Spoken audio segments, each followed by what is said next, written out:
Bonjour à tous. Alors aujourd'hui je commence une nouvelle playlist dédiée à PHP 8 et dans ce tutoriel qui est le premier de la série je vais faire une première page en PHP. Donc je vais commencer par vous montrer la version de PHP et les extensions que je vais utiliser dans cette série de tutoriels. Alors pour ça je vais prendre une invite de commande, je vais appuyer sur la touche Windows et sur la touche R et je vais taper CMD. Je vais mettre une page, je vais un peu agrandir. Et maintenant, je vais taper la commande PHP avec l'option "-v". Alors, quelles sont les informations qui me sont données ici? Alors, j'ai la version de PHP, qui est la 8.2.1. J'ai la version de l'interpréteur PHP, le ZendEngine, la 4.2.1. Et j'ai ici deux extensions d'installer. L'extension Zen OPCache, qui est une extension d'optimisation que j'ai installée pour Symfony. Et j'ai le Xdebug en version 3. Alors je vous indique quand même que j'ai déjà fait deux tutoriels. Un premier sur l'installation de PHP, optimisé pour Symfony sous Windows, et un deuxième sur l'installation d'Xdebug et son utilisation. Alors vous avez les liens en description et en haut à droite de la vidéo. Alors maintenant on va regarder comment insérer du PHP dans du HTML.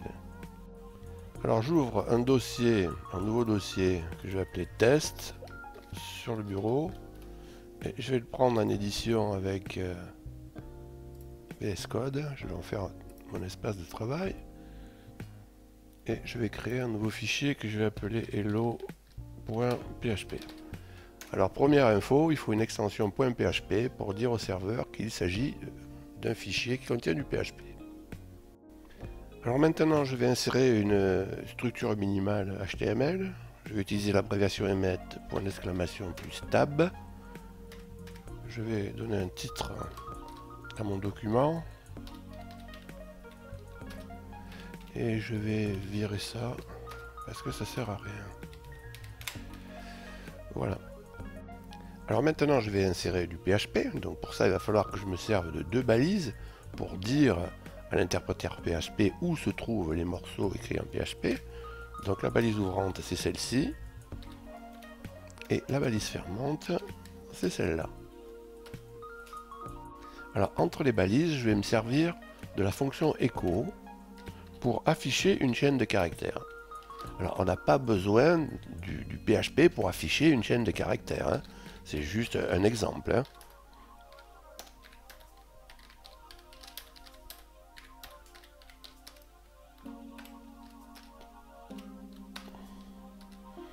Alors je dois terminer mon instruction ici par un point virgule.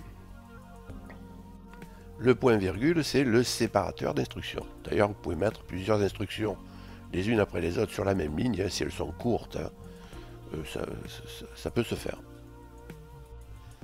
Alors pour exécuter ce code, il va me falloir un serveur. Je vais choisir d'utiliser le serveur interne à PHP. Donc dans VS Code, pour ça, je vais dans le terminal et je vais taper la commande php -s localhost 2.3000. 3000, c'est un numéro de port qui est arbitraire. Alors le dossier racine depuis lequel seront servies les pages, c'est celui-ci. C'est le dossier test. C'est celui depuis lequel j'ai lancé la commande php-s que vous voyez ici. D'accord? Donc c'est bien le dossier qui contient le fichier hello.php. Donc je vais pouvoir prendre le navigateur et je vais taper dedans localhost 3000 et mon fichier ici c'est hello.php.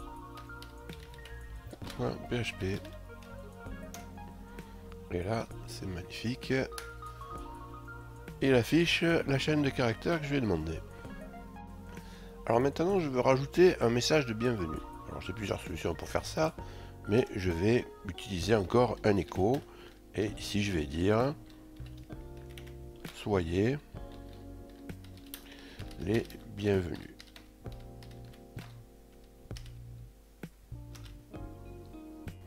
Alors je vais exécuter ça sur le serveur.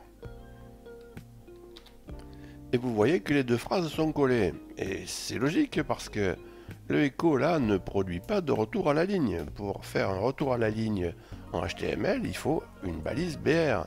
Donc j'ai la possibilité d'insérer la balise BR dans la chaîne de caractères. Donc j'insère du HTML maintenant dans du PHP.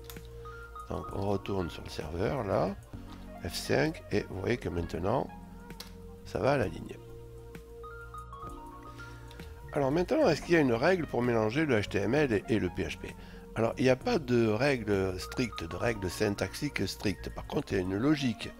On fait appel au PHP pour évaluer ce qui est dynamique. On fait appel au PHP pour faire ce que le HTML ne sait pas faire.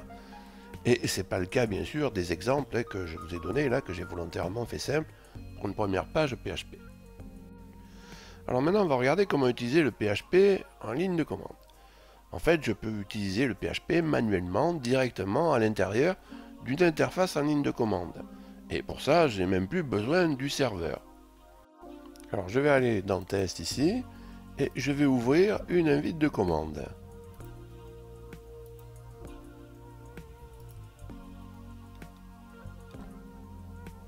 Alors, je vais faire un test qui va me servir à bien comprendre ce que fait le serveur lorsqu'il fait appel au PHP. Donc je vais exécuter directement php hello.php. Donc là, ce que je vois s'afficher, c'est le code HTML que le PHP génère. Le serveur, lorsqu'il fait appel au PHP, n'a plus qu'à insérer ce HTML dans la réponse HTTP qu'il renvoie au navigateur. Donc évidemment, en ligne de commande du HTML, j'en ai plus besoin. Donc là, je vais l'enlever. Donc je vais enlever ça.